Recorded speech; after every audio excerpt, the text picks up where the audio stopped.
Hi guys, it's been a little while. Sorry about that. Lot been going on.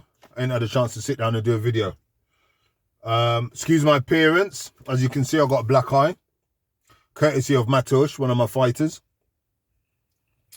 I'm not gonna say, oh, he caught me, you know, oh, I slipped and made a mistake. I'm not gonna say that. He actually is getting very good. He's getting sharp, and he just caught me with an uppercut. Simple as that. And where I'm not sparring as much as I used to, my skin is not used to the blows. So I'm not conditioned for the blows as much as I should be.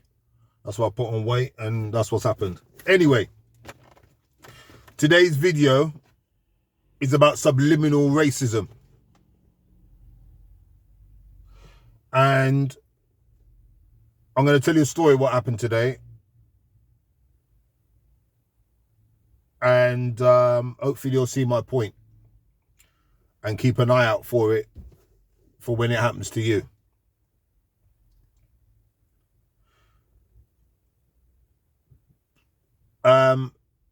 Today, I've just come out of Asda, and I went into Asda to put on the lottery and you know, get a few bits. I went to the kiosk in there and asked for, the lady was serving, an Asian lady was serving an English lady, and laughing, joking, usual. So I said, excuse me, is it possible just to borrow a pen? So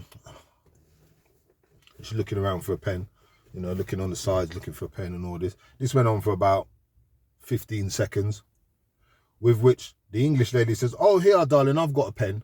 Oh, elderly lady. And she gave me the pen, and I goes, oh, thanks a lot. I said, I won't be a minute. And she goes, no, you can keep it. I've got a few. I said, oh, thanks a lot. I really appreciate that. So I took the pen, went and filled in the lottery ticket. Whilst I was filling in the lottery ticket, a few other English people came, went to the kiosk, and she served them, laughing, joking, ha, ha, ha, all of this. Right. Then an African lady came up behind me. I could tell by her accent. And went to fill in her lottery ticket while I was waiting. So I said to her, oh, those pens don't work. I said, here, use this one. She goes, oh, thank you very much. I said, no problem. So she's filling in using the pen. I then goes to the kiosk, and the lady goes, can I help? Right, yeah. And I goes, yes, can I put my lottery ticket on, please? She goes, where's your pen? I said, just like that, by the way. I said, what do you mean? She goes, where's the pen you got? Where's the pen you was given? I said, I've got it. She goes, can I have it back? I said, you didn't give me the pen. The lady did. Well, as you can see, I've got pens. I need that one. So I'm like, you didn't give me the pen. And the lady told me to keep it. I'm not giving it back. She goes, fine, keep it. How can I help? I said, I'm sensing bad behavior here. I'm sensing, bad energy here. What's the problem? No, there's no problem. I asked you for the pen. You don't want to give it to me. I said, is it because I'm black or something? And she looked at me shocked and she goes, oh, how can I help, sir? And I go, no. I said, hold on a minute. I notice the way you're talking to the natives and the way you talk to me. I said, what's the problem? She goes, look, there's no problem. I'm not discussing it. I said, no, I feel offended. I want to discuss this. I don't want to discuss it. How can I help you? I've got customers waiting. I said, listen, you're going to discuss it with me, right? You're all going to take it further, right? Yeah. She goes, well, I'm telling you, I don't want to discuss it. I said, fine. Can you call the manager, please? She goes, fine, call the manager. Right? So I said, what you not realizing, this ain't 1950 anymore. This is 2022. I'm not putting up with this. So the assistant manager come, and I explained to the assistant manager, she's biting in and talking while I'm talking and all. I said, listen, can I say my point? So the assistant manager said, yes, you can, please wait to the lady and listen to my story. She goes, right, I'm going to address this with her and talk to her. I said, okay, no problem. So I'm not really looking to press any action, but I'll deal with it. I just wanted to make a point so that she can address that. She goes, yeah, no problem. So I left. When I left now, earlier on, I sat in the car for a minute. I was thinking about it. I think, hold on a minute. Didn't she just pull 2 pens out of her pocket? In the middle of the argument, on the camera. So I thought, you know what, I'm not putting up with that. So I went back in there, asked to speak to the main manager. The main manager come out, Asian. And I said to them, listen, this is what happened. I went through the whole story. She goes, oh, I'm going to talk to her about it. I go, no, wait, I don't want to hear that. I said, not only that, it's one story against the other. I don't want that. I don't want you to talk to her. I want you to go and study the cameras and look at the persona and everything, what I'm talking, and tell me if that fits the story, what I'm telling you. And then what I want you to do, right, yeah, based on that, if you think I'm telling the truth, go and talk to the woman. I said, I know what happened. So hear what? If I don't get here's my card. If I don't hear nothing back from you within a day or two, I'm going to know you've just fobbed this underneath the carpet. So I will be taking legal action on this based on subliminal racism, right, yeah, and bad customer service. Yeah, I said, firstly, the way she acted, she didn't even acknowledge me when I asked for a pen. Secondly, she's asking back for a pen, right, where it ain't got nothing to do with her, which shows that she got a problem with me, right? And then thirdly, she showed me that she got pens in her own pocket, where she had pens in her pocket the whole time. So why didn't she just draw out the pen and give it? It's because she didn't want me to have one. That again shows I don't want this blackie holding the pen or touching my pen or some stupidness, right? Yeah, there's that. Then, fourthly, when I'm telling her I feel hurt, she's telling me, that's your business. But paraphrasing, that's your business. I'm busy. I've got customers to deal with. 4 things. Is that not subliminal racism? And you know something? Let me tell you what I've realized. It goes on all the time in Asian shops. Most Asian shops behave like that. And I really want you guys now watching this to just sit back in an Asian shop and see what the hell I'm talking about. You will see what I'm talking about. When you're dealing with with the shopkeeper in a shop who's Asian, them lot will walk in and automatically talk with them and get served, whilst you have to stand there and wait, right, until they finish serving them. Even though you were being in the middle of serving in the first place. I've noticed that happening a lot, and I pull them up on it, right? What they're actually saying is, we're above you, yeah? And you need to stop that, because here what's happening. If it was Gora, they would wait, yeah? So you need to pull them up on this, right? That's number 1. Number 2, go in a shop, be in a queue, watch how they deal with the 3 or 4 white people in front of you, right? And interacting with them. And then when it comes to your turn, this is what you get.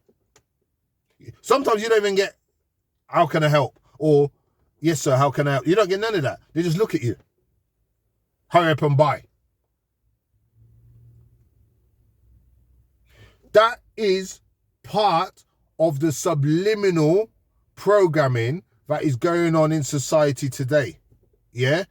Little subtle things like that, right, yeah, is what is keeping us down as a nation, and why we're not we're not respected equally to these people, right? Because all of them do it. And I'm telling you now, we're studying white people too much, when we really need to be studying all races who are not Afro, yeah? They all do it when it comes to this racism thing, right, yeah? They all do it. They all look down on us, right, like we're second class. And what it is they've got us in this BAME situation, right? Black, Asian, minority, ethnicity, right? I'm telling you now, I don't want to be part of that. I'm not part of that. I'm black. I'm African, yeah? Recognize me for that. Don't join me in with them lot, right? Because I'm not being funny, yeah? I understand their pains, but they don't understand ours. So here's what's happening, right, yeah? Look at me and respect me for what I am, right? Don't put us as a collective, right? Because we're only a collective when it suits their agenda. When it don't suit their agenda and it's only black people getting shot down or whatever, right, yeah? They ain't on it. So fuck them, yeah? And let's look after ourselves. I am, and I declare I declare it on YouTube right now, right, yeah? I am for black empowerment. That is my priority, black empowerment, right? Now, that doesn't mean, right, I hate other races. What that actually means is, right, yeah, that I believe in the empowerment of the black race, of the African and Caribbean peoples and African American peoples. That's what I believe in, our empowerment. And I will work with anybody, right, who respects that. Yeah? My gym, I got a Thai boxing school in Reading, and my gym, right, is full up, right, yeah, of European people. And I love them like they're my own, right, yeah? But I'm telling you now, any sort of racism I see on road or anything like that, I will attack that, because I'm not having it.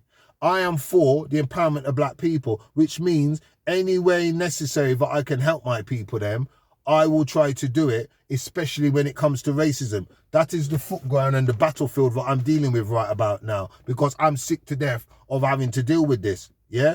Don't get it twisted. I know my people, them are fragmented, right, and disloyal and disunity, and we don't have any unity amongst us. But we all have to play our part, and that's the part I'm playing, yeah?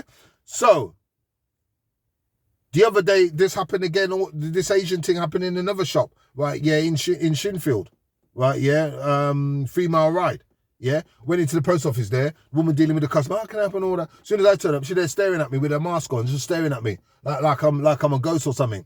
The joke is, look at my skin colour. I'm the same colour as these Pakistanis and Indians. So why are you looking at me like I'm from another race? Like, what? What, have you not seen a bald Asian before? Because here what happened, right, I'm the same skin colour as them. Why are you looking at me like I'm strange or something? I don't get it.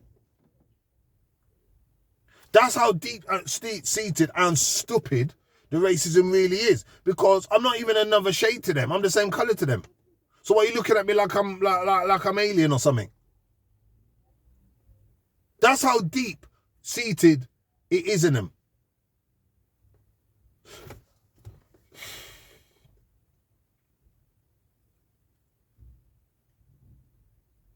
Leading on from this, and in conclusion, what I'm asking you people them to do now, especially my people them, black people them watching this, what I want you to do is this, yeah? I want you, next time you go into a corner shop, wait your turn and just absorb how they're behaving, right, yeah, with others, and see if you get the same treatment. The same way the person in front of you gets, hello, how can I help? You need to get, hello, how can I help? Yeah, that's number one. And number two, right, yeah, why are they looking at you more than they look at white people when they walk in the shop? Why are they checking your money more when you give them a £20 note? Why are they checking yours more than the Polish man or the English man in front of you? Yeah, it's all subliminal bollocks. And you need to pay attention to these things, right, yeah, and pull them up on it where you stand. Because here what? If you as a black man working in a shop, right, yeah, for Asda or anywhere like that, and you treated white people like that, you would lose your job, right, yeah, through complaints. So why are we not pulling them up on it? We're too easygoing. We're too forgiving. I'm not putting up with it no more. And I don't want you guys to put up with it no more anyway. Please leave a comment underneath. And if you agree with what I'm saying, please like. One love.